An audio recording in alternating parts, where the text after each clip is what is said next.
Hello,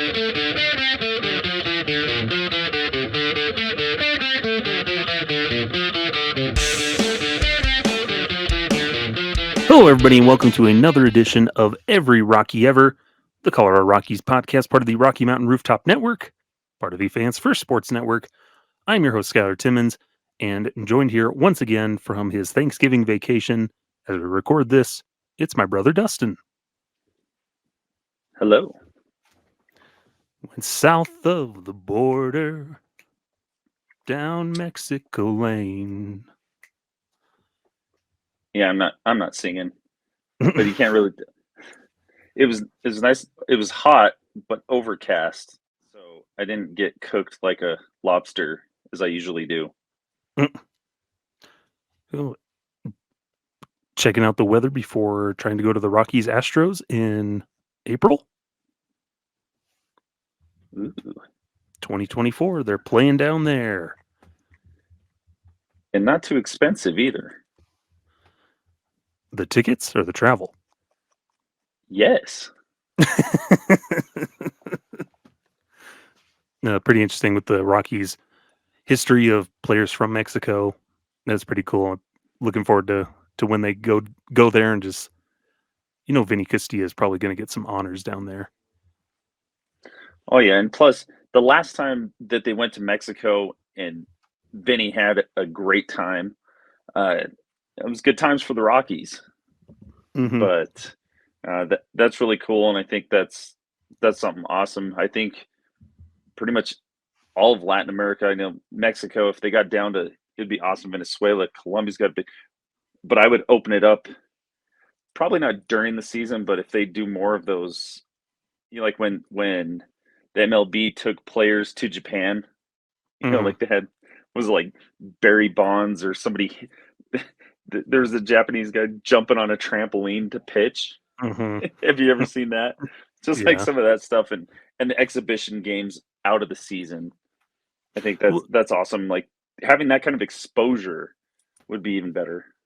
Yeah, and that perfect segue into what we want to talk about today, because remember back in the past, they haven't done it for a while, but they did like the Japan US Classic, where a bunch of the Team USA basically headed over to Japan, played in a little exhibition series. I think Japan won it the last time they did it. But World Baseball Classic, Team USA versus Team Japan, and that's the cool thing. This time of year in the off season, it's posting season for a lot of the teams over in Japan and Korea, and it's one thing we always people talk about with the Rockies is they're not really involved in that market. They don't.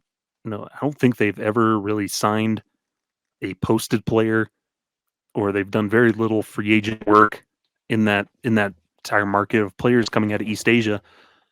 But there are a little handful, and we talked about the most prominent one a couple episodes ago in Kaz Matsui. Position player, perfect, had a really great year with the Rockies in 2007, a really good short stint with the Rockies.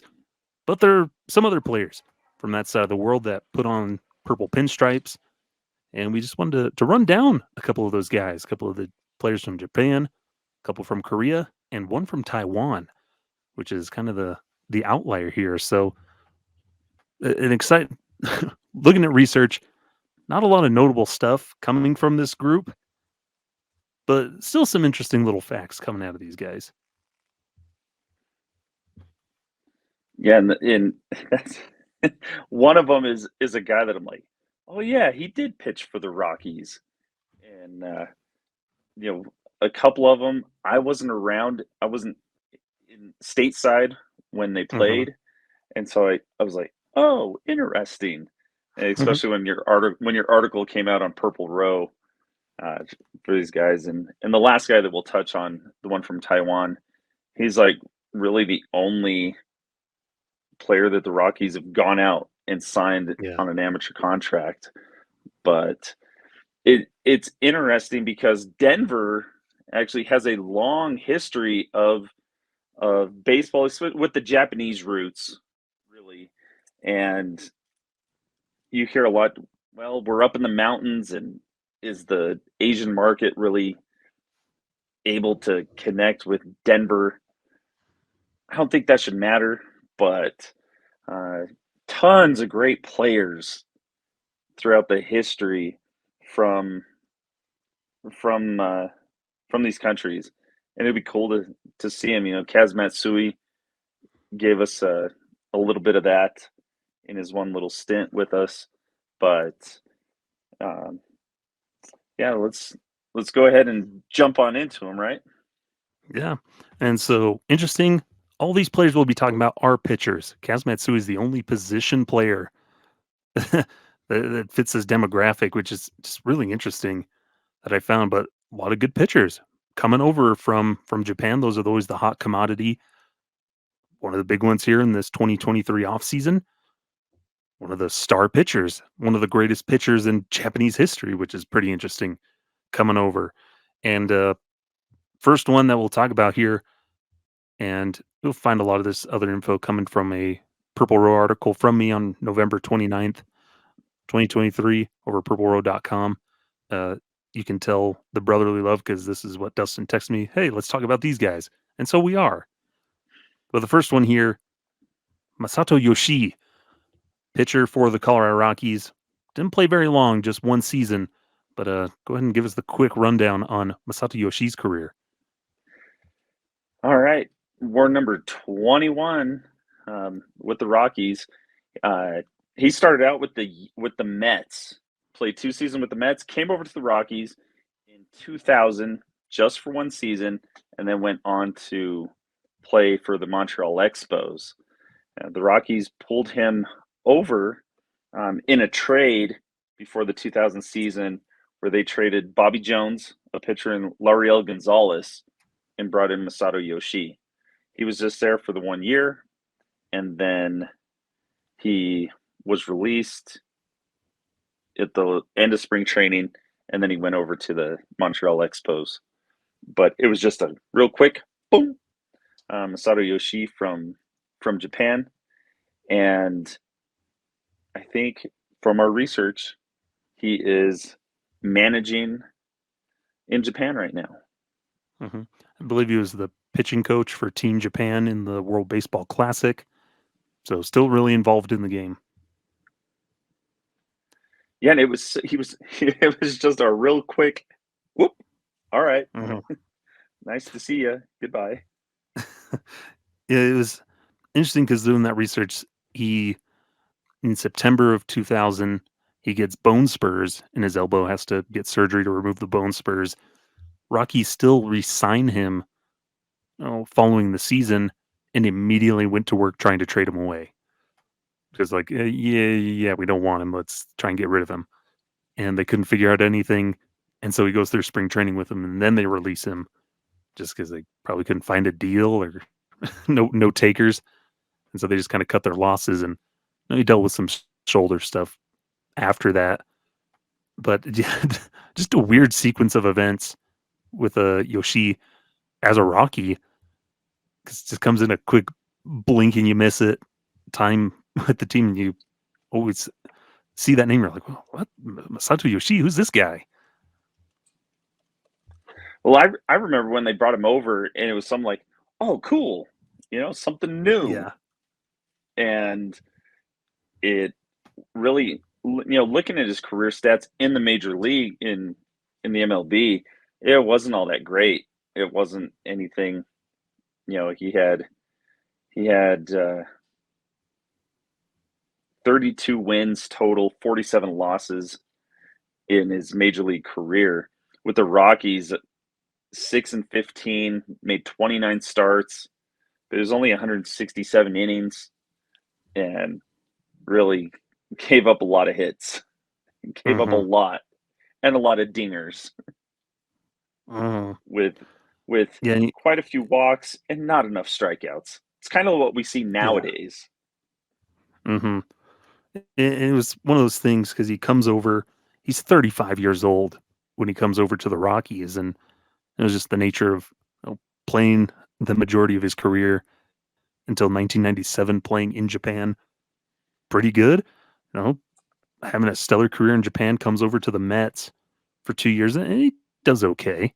does okay with the Mets, but it's one of those things, comes over to the Rockies and just that era with that type of pitcher, that age, still maybe not quite as it didn't translate as well over from Japan to MLB, and it just not the most fortunate of circumstances, but not a terrible season. No, coming in with a 5.86 pre-humidor era is not good, but could have been a lot worse. Oof. Yeah. And that's what I look at, 29 starts, uh, and that was, that wasn't the best of years for the Rockies. He did have a home run though, looking at his hitting There you stats. go. So that's at least something. But I will say Mhm, something too that looking at his career overall, what really jumped out at me, and this is kind of a weird stat that popped out, was his fielding percentage. That he mhm, he he was a very good fielding pitcher, um, mhm, disciplined around the mound, which I think is mhm, is something cool. Like all of his other stats, like oof, not good, oof, not good, ooh, ooh. Hey, fielding percentage. There we go. mhm. And at the very least, too, looking at it is, um, he'd eat some innings, at at least, still part of that era, but 24 starts that season, he went 5 or more innings. You'll take that. Now, are they gonna be the best innings? No, he had a lot of stinkers, but he was gonna no, 3 or 4 runs seemed to be about the average.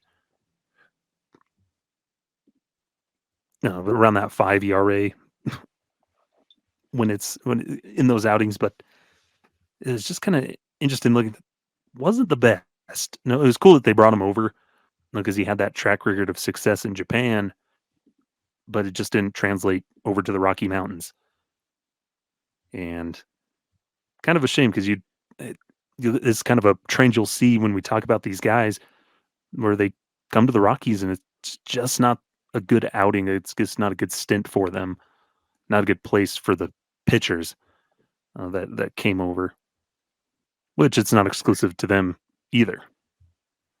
Well, yeah, and I think that's something that we have to remember is these ball players are human beings, and especially these players coming over from Korea, Japan, and whatever. mm, Almost every single time, they're the only one. They're them and, Mhm, and maybe their interpreter or it's somebody that the organization finds and brings in. And can you imagine how lonely that is? One isn't mhm, the language. If you haven't mastered English or or Spanish, think of Ichiro and the way that he would mhm, he would speak his Spanish. But like there's the language gap, the barrier, the cultural barrier of mhm, the way things are, even the game itself, how it's played in Japan or Korea uh, versus the American Major League Baseball. And mhm, so, especially all of a sudden you're in the mountains of Colorado, and it can be tough. I can see all these guys, and I've been in situations where I was the only one of my culture around, and sometimes it's hard.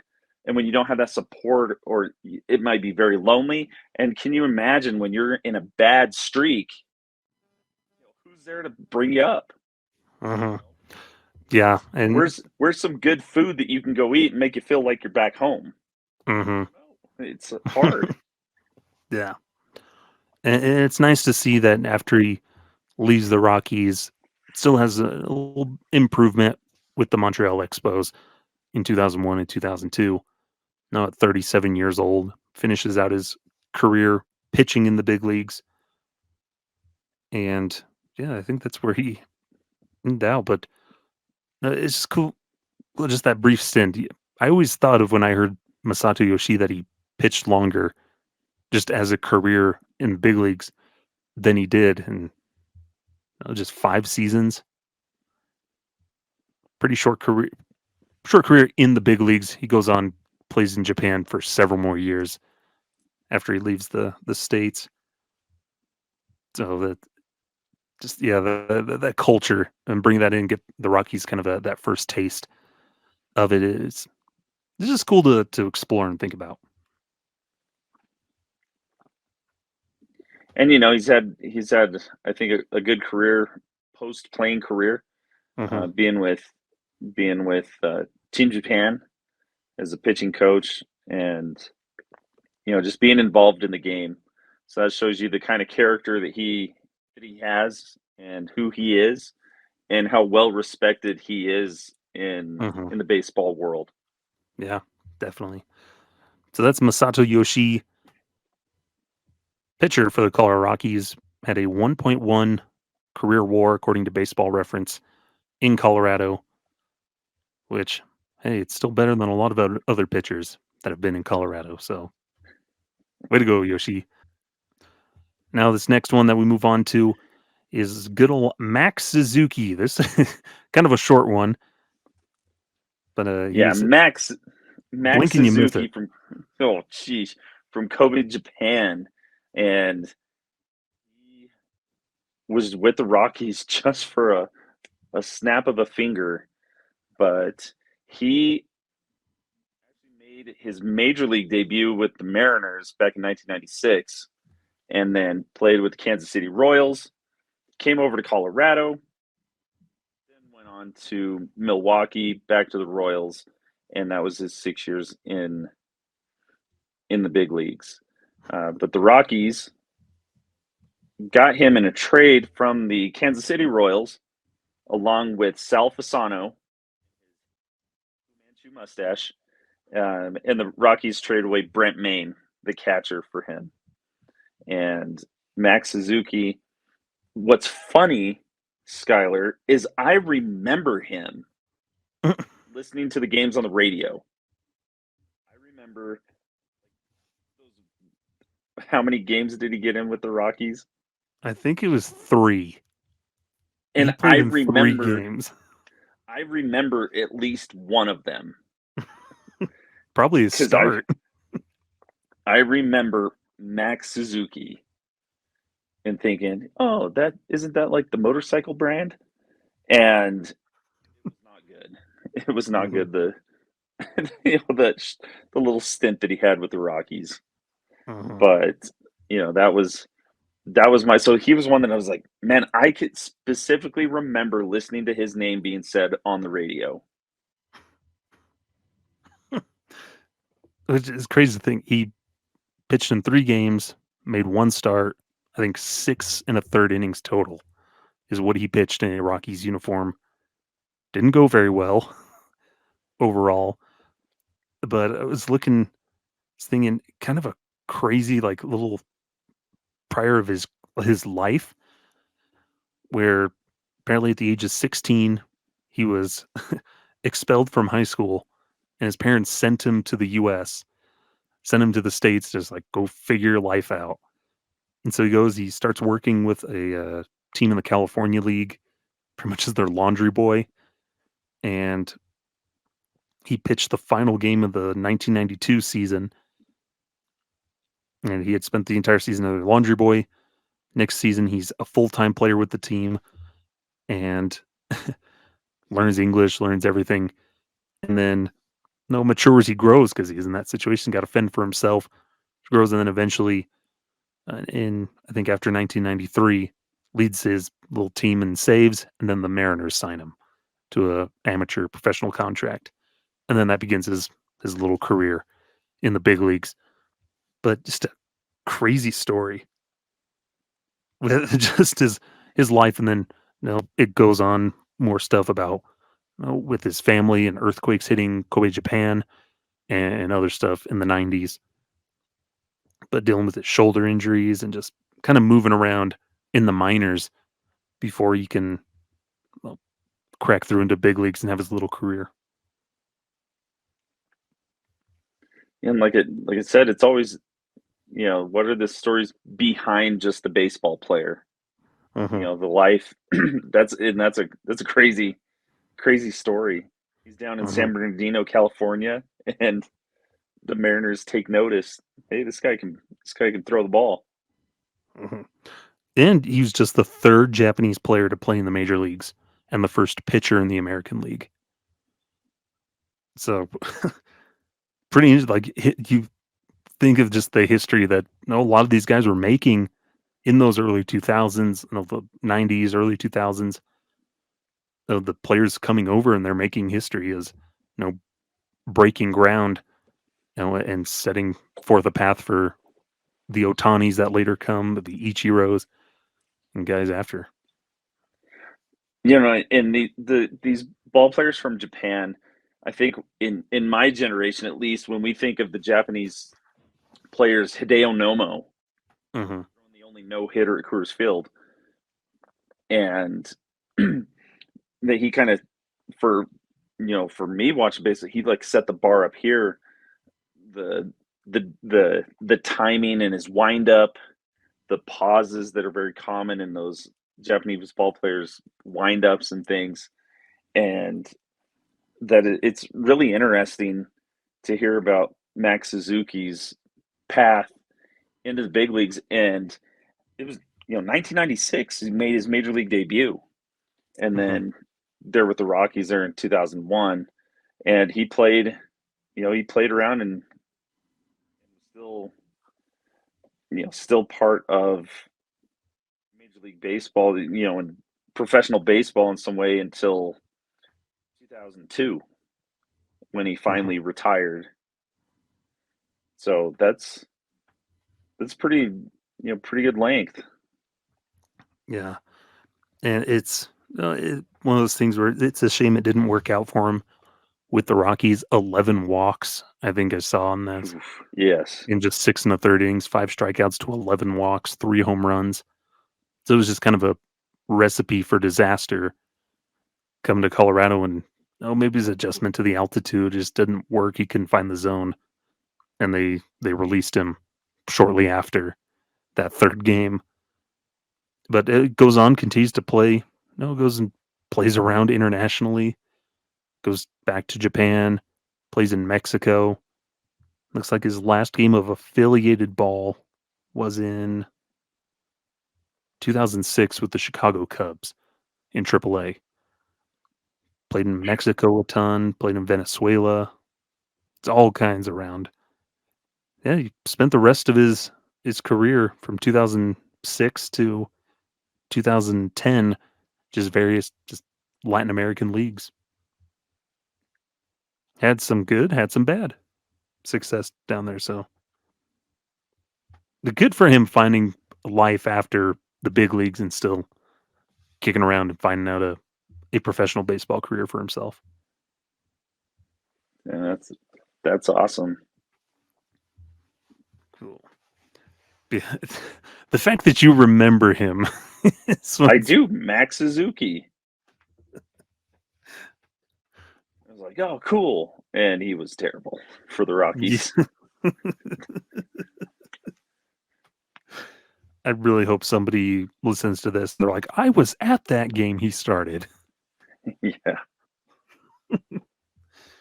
Yeah, Max Suzuki, not much else to mention, but Dustin listened to him on the radio, so that's about the closest Yes, memory we have. sir.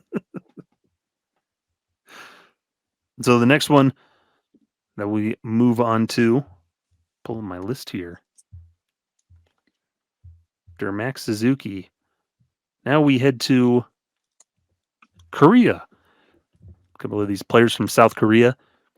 First off, a more notable name that went on to have a pretty good career, specifically with the Arizona Diamondbacks in his career, but did have a brief stint with the Colorado Rockies in Byung-Hyun Kim, pitching for the Rockies for a couple of years. And give us the quick little rundown on Byung-Hyun Kim. Young Kim, the submariner, the slinger from down below, from South Korea. And this is the guy that I always forget, like, wow, oh yeah, he was with the Rockies. Um, but Young Kim won a World Series with the Arizona Diamondbacks and played in Boston, came over to Colorado for the 2005 to 2000 through the 2000 into the 2007 season, and then went to Florida, back to Arizona, back to Florida, kind of bounced around there, and that was that was his major league career. And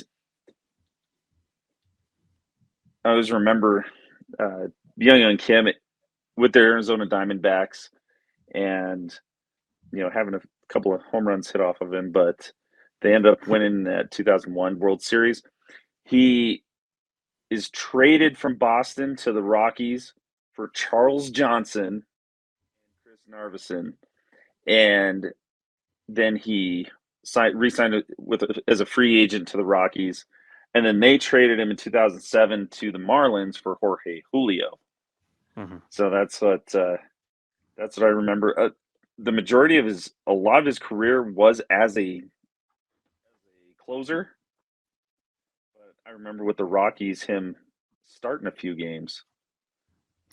Yeah, it was that thing in his career where I think he had that preference to be a starter. Was a reliever a lot, but I guess necessarily didn't have the best results as a reliever at times. But with the Rockies, he wanted to start. I think that was his thing is he wanted to start, and he wanted to start in Boston, and he did so there in 2004. But wasn't too good. He had signed an extension with them prior to that season, and it just didn't work out. I think Theo Epstein was like, this was a mistake after when he traded him. Like this extension was a mistake, and so they send him off to Colorado. And yeah, like mostly as a reliever, but 2003 worked as a starter a little more. And then the Rockies bring him over and like, yeah, there's immediate. He can be in our bullpen or he could be a starter. Like gives them some flexibility. But he was this is a not an uncommon thing for the Rockies, but he's kind of button heads with the Rockies a little bit about his role with the team because he wanted to start. He wanted to be in the rotation, and the Rockies just kind of wouldn't commit to it, so to speak. And it sounds like Clint Hurdle, gave him the choice when they brought him over. Like you can be in the bullpen, or go be at a point so you can be in the bullpen, or go down to AAA and be in the starting rotation down there. No one stretch out. But then Sean Chacon gets injured there in 2005, and they're like, oh well, you can be in the rotation now. And so he does, and it does pretty decent in that out of the rotation for that season. But that was kind of the contentious thing where he wanted to start and didn't feel the Rockies gave him ample opportunities to earn a spot in the rotation. Most notably, 2007, Josh Fogg wins the spot in the rotation, and he's like, "Hey, what the heck? Like, you didn't give me a chance. I didn't get a serious opportunity to earn the spot," and then they end up trading him. Drama. Oof. Man, and the most memorable thing about Young Kim, like I said, was his windup, and he was the downtown submariner, and he ate up a few innings, Rocky, uh, pitching wise, but I can imagine with all that drama and you want something, but the rest of the team, the management doesn't. How much Mhm, friction that can cause, and also the other thing with the way pitching at altitude and with a funky windup like that and the arm angle, that how consistent is it going to be mhm, in getting it on point? Because I don't know. I would think that having the submarine, like it's almost like you're giving the rise ball, so it's going up into the zone, and not, mhm, he didn't gas it past anybody. It was all about movement, and either it's going to be just down into the dirt, hitting a guy, or it's coming right up into the wheelhouse. mhm. Yeah, I'm looking at his time with the Rockies. See, he had about 136 walks to 246 strikeouts, so Not terrible, not a terrible split, but basically 2 strikeouts for every walk, more or less. But yeah, it's thing where he just didn't the desires didn't line up. In that 2007 season, he started the year off with an injured thumb. After he lost his rotation spot, he's like, "I want to trade," but then he gets injured, so they put him on the injured list. And he felt his rehabilitation was too long. Like, yeah, this was longer than necessary. Changed his agent to Scott Boras to try and accelerate a trade. Like he couldn't get out of there fast enough. Like, and it's we've seen with other Rockies that have no had a beef with front office personnel and everything, and that's going to happen. But so it's a shame that things kind of went that way because the 2005 season was pretty decent, 4.86 ERA over 40 games, including 22 starts, 148 innings, had 115 strikeouts to 71 walks.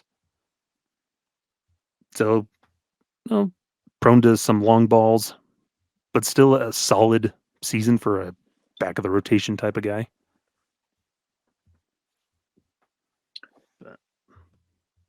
But luckily, it didn't last too long.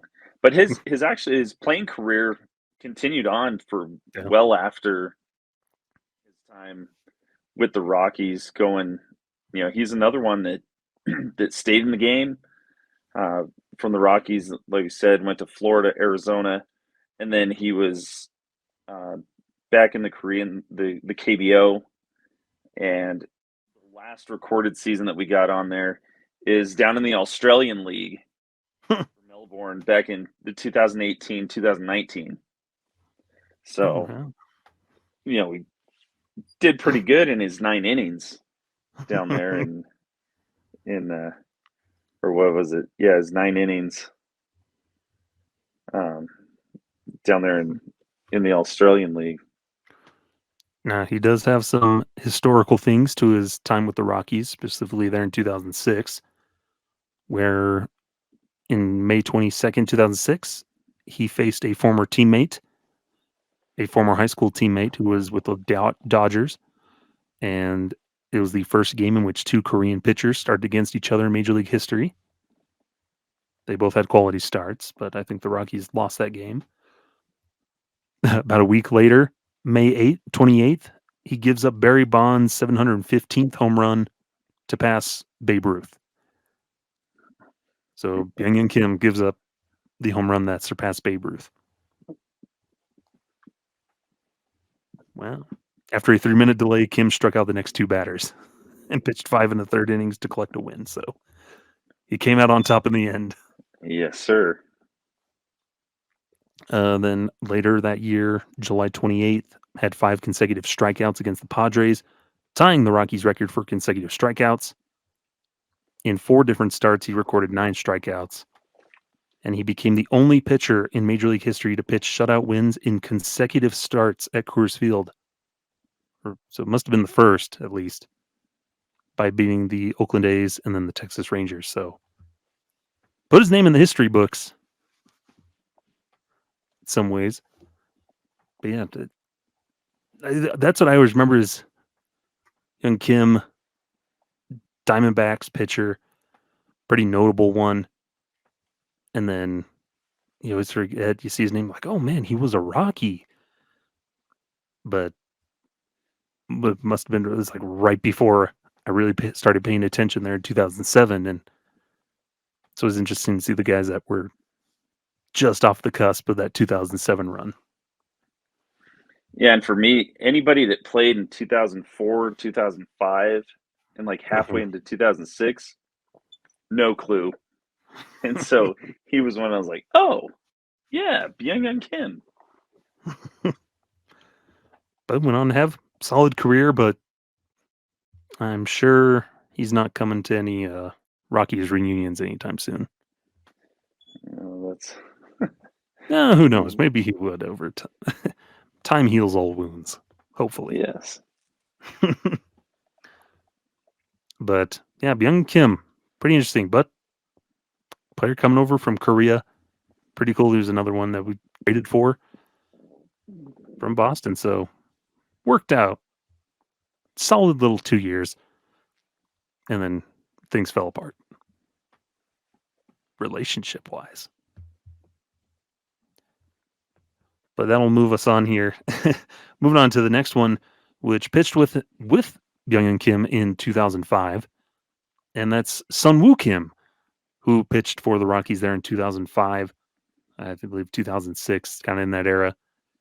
Also pitching around that same time, and pretty interesting, where I believe they set up another kind of major league record in the history books as the first two pitchers with the same last name to start both games of a doubleheader. So pretty interesting, but give us a quick little rundown on Sun-Woo Kim and his career. All right. Well, Sung-Woo Kim, also from South Korea with the Rockies. He was number 51 and played for them. And he was picked up off waivers from the Nationals there in 2005 and played the 2005-2006 season, part of the 2006 season, just a little with the Rockies, and then went on to Cincinnati. But he made stops in his major league career with Boston, the Montreal Expos, Nationals, then Colorado, and then the Reds. Just a real quick career with them, and he was sent to the Reds at the end of the 2006 season as part of a conditional deal, and so they, shipped him over, and that was it. But Sung-Woo Kim, he played all the way after Cincinnati. He was down in AAA Fresno in 2007 for the Giant system, and then he went back to Korea and played till 2014 in the Korean League. So that was, from 1998 to 2014, 17 seasons in making his major league career, other than his baseball career. Yeah, it's another one of those, like, I don't really know who he is. It was fun looking in that research for his stint with the Rockies, where it was a really just brief flash in the pan, where 18 games in total over those brief 2 seasons, parts of those 2 seasons. But 2005, he wasn't awful when the Rockies acquired him. 4.22 ERA in 12 games, made 8 starts, 53 and a third innings, 38 strikeouts, 13 walks, 7 home runs allowed, a 1.294 whip. So all things considered, wasn't terrible in that when they initially came over from the Washington Nationals at that point. They were no longer the Expos. But comes over from the Nationals there in 2005, and I think more or less just to eat up some innings there. Because 2005 was a pretty awful season for the Colorado Rockies. And luckily, neither of us paid attention to it. But then the next year, it just falls apart in 7 innings. Another one of those things, 8 walks to 4 strikeouts, 15 runs on 17 hits. So didn't turn out too well, despite what had been a solid, if average, career up to that point. But one last thing that we'll mention here on Sun-Woo Kim, he did pitch a complete game shutout against the Giants in 2005, a 6-0 victory. So there you go. Wish I was around to see it. One last thing for him, and then went on to have that rest of that career over in the KBO and everything. So, but yeah, another flash in the pan type of guy. Traded for him, wasn't a game changer for them, but ate some innings down the stretch. But speaking of guys eating some innings, being effective down the stretch, in 2018, this is the most recent one for the Rockies, making a trade notably controversially, was pretty much their only significant trade in 2018. when they were in the hunt for their first division title in franchise history. There were still plenty of problems, plenty of players they could have gone after on the market, but instead they go and get one reliever in Sung Won Oh. Got him from the Toronto Blue Jays, and decent little stint with the Rockies, at least that 2018 season.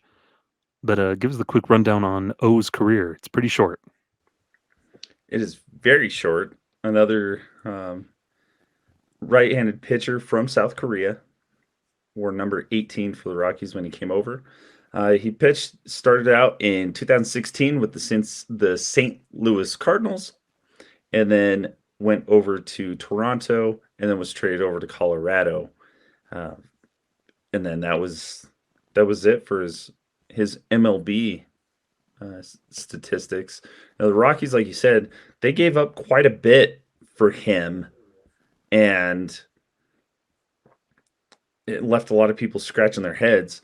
Where the Rockies traded some minor league prospects, Chad Spanberger, Forrest Wall, who's probably the biggest one out of that, and then Brian Baker to the Toronto Blue Jays. And the Rockies ended up releasing him in July of 2019, and that was it. He will go down for the Rockies having one of the coolest nicknames when we talk about player nicknames, and one of them, the one that I liked, was the final boss. Yeah, it's pretty cool. His nickname being a closer in Korea, pretty sweet. The final boss coming in to close out a ball game. But he slotted in at the back end of that bullpen, became more of the setup guy to Wade Davis there in 2018, and 25 games with the Rockies, 2.53 ERA there in 2018. So 21 in the third innings, 24 strikeouts to 7 walks, just 3 home runs allowed overall. And it was a good first step. He wasn't the end all be all. He wasn't the player that was going to push them over the edge to take down the Dodgers, win the division. Because if they do more, they win the division. They don't go to a game 163. They then face the Atlanta Braves in the division series instead of having to go to Milwaukee on that weird, or having to go to play the Cubs in the wild card and then go to Milwaukee in the space of like 3 days, 3 different time zones over 3 or 4 days. But then maybe they go to Atlanta, a team which they had better track record against that season. Too many what ifs. But O was all they got. Their line, and a good pickup, just wasn't enough. And then it didn't pan out the following season, where he dealt with an abdominal strain. I think a couple months into the season, didn't pitch very much, and then lands on the injured list. And then they trade him. They release him a year to the day they had acquired him. They released him. And that's what was hard. And he really did not look comfortable, going into that second season with him. And, he, after that stint with the Rockies in 2019, he went back over to Korea, and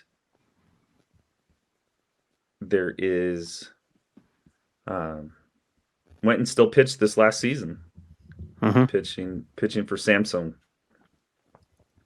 and still doing his thing. Because when you look at his career stats, not too bad for that setup reliever spot that he's always been. Yeah. And one of the cool things that came along with him, and some of the MVPs for a lot of these players in baseball that come over, was their interpreters.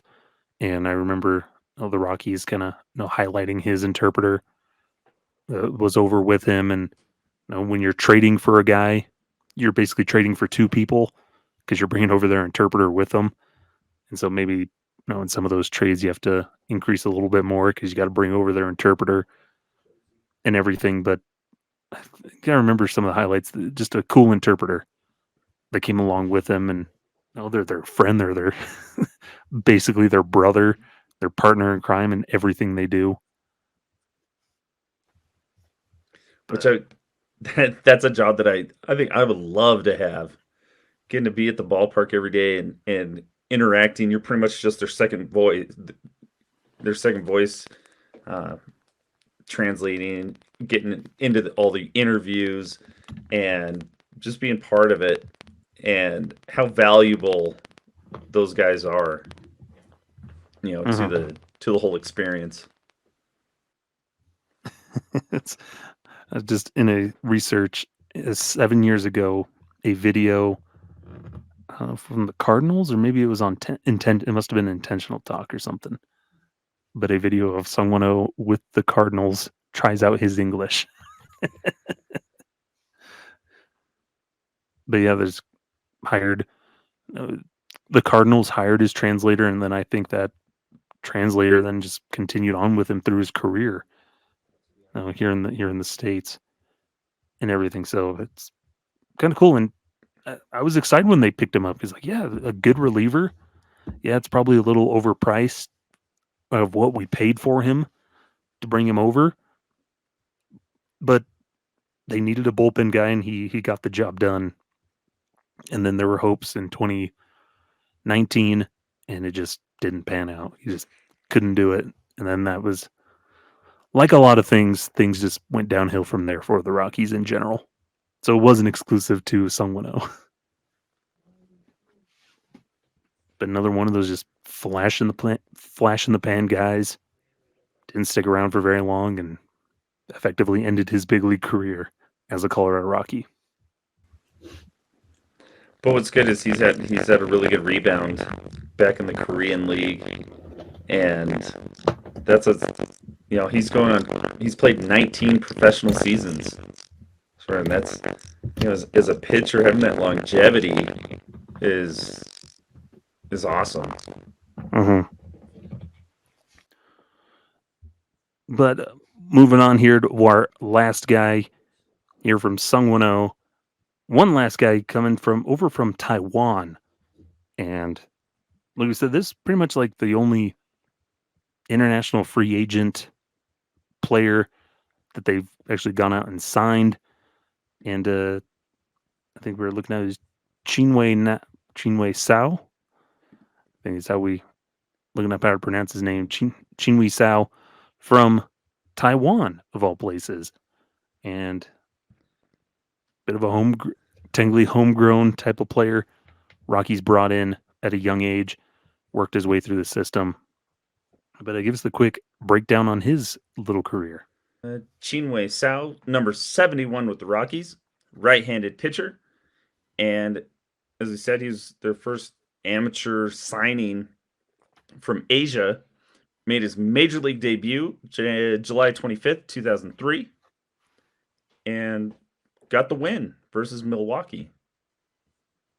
But played for the Rockies 2003 to 2005. And then kind of bounced up and down after that with the Dodgers system. And he ended up, from what we got, is his last major league action was in 2016 as part of the Dodgers. Yeah, it was one of those things after he leaves the Dodgers, goes to Japan for a while. Or he just bounces around, I think, part in Japan, Korea, just bouncing around. And then makes a comeback with the Dodgers. They're a long time later. Yeah, so he ended up playing 12 total seasons. But he was one that I remember that name coming up. Is this guy, we've signed this guy from Taiwan and got a lot of promise. And then it just never turned into anything. Yeah. And looking at it, was a lot of injury is what kind of hampered. Injuries hurt him in the minors. But there was a couple of those seasons where he was named the Rockies minor league player of the year. Had bright hopes and was looking good. But injuries kind of, when he was healthy, it was pretty decent. But I think the injuries just kind of hampered him through his career. And the Rockies had plans for him, at times, but injuries just sapped any potential or ability to commit to him the way they probably wanted to. In looking in his minor league stats, he had some really good stats, but it just never translated at the big league level. Mhm. But it was cool though when he does make his debut. He becomes the first Taiwanese-born pitcher to ever compete in a Major League Baseball game. When he made his debut, he also became the first Taiwanese player to get a hit, and was also the only Rockies to get a hit in that game to spoil a no-hitter. So good for him. His history-making hit also saved them from getting no hit, so that was good. But yeah, he was that guy. He comes up, I believe, he makes his debut at 22 years old. So young, like sets you up to have a solid pitcher there through those tough years, kind of those lean years leading up. Generation R is coming in, and could have been one of those guys. Like, yeah, he's going to be one of our starters of the future. He's going to lead this rotation or be a big part of it. Because now we have Jeff Francis, we have Aaron Cook, Chinwei Sao, and other guys coming up, Ubaldo Jimenez. But those injuries just sapped any production and value they could have gotten out of him, where then he moves to the bullpen in 2004 and 2005, and it just still doesn't work out too well. Well, in 2004, pitched in 10 games, but he had a commitment to the Chinese Taipei Olympic team, and so that took him away from the team. He pitched in the 10 games, and then he had to leave and go help Chinese Taipei in the work and prep for the Olympics. And it says, there also in that move to the bullpen, being able to hit 100 miles an hour pitching wise, which is, something. But then, like you said, that's where injuries start, just shoulder issues, rotator cuff stuff, and kind of took him out from where he was projected and hoped to get to. Yeah, and so then pitches there in 2004 in the bullpen, and then they were going to make him the closer in 2005, but sidelined with right shoulder injuries that eventually required season-ending surgery, and then he missed the entire 2006 season, and so then he was going to be a free agent. They just let him walk because couldn't afford to keep him around. And it was just kind of unfortunate because if he had stayed healthy, just what another nice tool to have in that bullpen going into 2007, which things worked out eventually, but just that lost potential of could he have been one of the great Rockies relievers or even starters in team history? We'll never know now because of injuries sapped it away. Yeah, and then his post Rockies career, he had a lot of ups and downs throughout his career, and kind of got a little redemption there at the end with the Dodgers, getting back just for a couple of appearances, not much, and then finishing his major league playing career in 2016. Yeah, but it's of all these players, like the potential that he had, and then they just kind of lose that, and then they've never really tried to go out and sign a pitcher like that from across the sea and on the other side of the world, bring in those amateur free agents or any guys interested from over there. They just haven't really tried, which is kind of a shame because there's a lot of talent. Yeah, and like we've just said, all of these players in this episode were pitchers, but how many contact hitters come out of Japan, out of the Korean leagues, that we could use guys that put the bat on the ball and put it in play. Yeah, the outfielder that came over from Japan with the Red Sox. I just signed this. I'm blanking on his name. It's like Masahiro. I can't remember. But him, Seiya Suzuki with the Cubs. When Shohei was coming over, pretty sure the Rockies didn't even send the inquiry packet that they had asked from all the teams. The Rockies didn't even send it. And he probably wasn't going to come to the Rockies, but no, it's worth putting in the due diligence of just testing the waters and putting in the pitch. And something that Ryan Spielborg's is pretty adamant about. Like, the Rockies should be doing more over there, scouting wise, and just looking into that market, because there's some of the brightest stars are coming over, even more so. And Shohei Ohtani's here. You've had Ichiro, and they're coming over. There's more coming over. Kodai Senga last year for the Mets is now the Mets ace in that rotation. And I guess it's just the Rockies have committed so much money and time into the Latin American market, which is good.